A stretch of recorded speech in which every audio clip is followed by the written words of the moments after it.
गाजर की वजह शोहरत यही है कि गाजर खाएं ऐनक भगाएं। साइंटिफिक रिसर्च ये साबित करती है कि गाजर में कुदरती तौर पर बीटा कैरोटीन पाई जाती है, जो कि आपके जिस्म के अंदर जाकर विटामिन ए में कन्वर्ट हो जाती है, जो कि आंखों के लिए एक जबरदस्त चीज होती है। इसके और भी बहुत सारे मेडिकल बेनिफिट्स हैं। ये कोलेस्ट्रॉल को कम करती है, गाजर आपके वेट को कम करती है, गाजर खाने से जिस्म खूबसूरत होता है, जिल्द चमकदार होती है और दिल की सेहत बहुत अच्छी हो जाती है। यही वजह है कि गाजर को सुपर वेजिटेबल माना जाता है। और इसके अलावा गाजर में बेशुमार विटामिन डिपॉजिट हैं, जिनमें विटामिन सी, ए, विटामिन B6, विटामिन K1 शामिल हैं।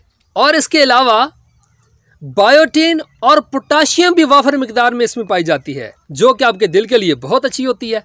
एक गाजर में औसतन 2 ग्राम फाइबर पाई जाती है, यानी हमारे पेट में हमारी ग़िज़ा को हजम करने में जो दोस्त बैक्टीरियाज होते हैं, गाजर उनको असिस्ट करती है।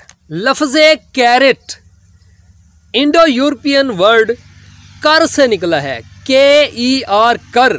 कर का मतलब होता है सींग, जिसे पंजाबी और सराइकी में सिंग बोला जाता है। सिंग, गाजर सींग की तरह होती है ना।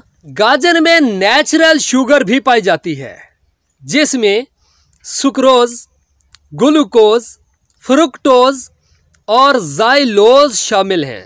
यही वजह है कि गाजर को इत्दाल के साथ इस्तेमाल किया जाए, वगरना कैरोटीनीमिया हो सकता है। ये ऐसी हालत होती है कि जिस्म की रंगत येलो हो जाती है या बहुत सुर्ख हो जाती है। तो गाजर को इत्दाल के साथ खाइए।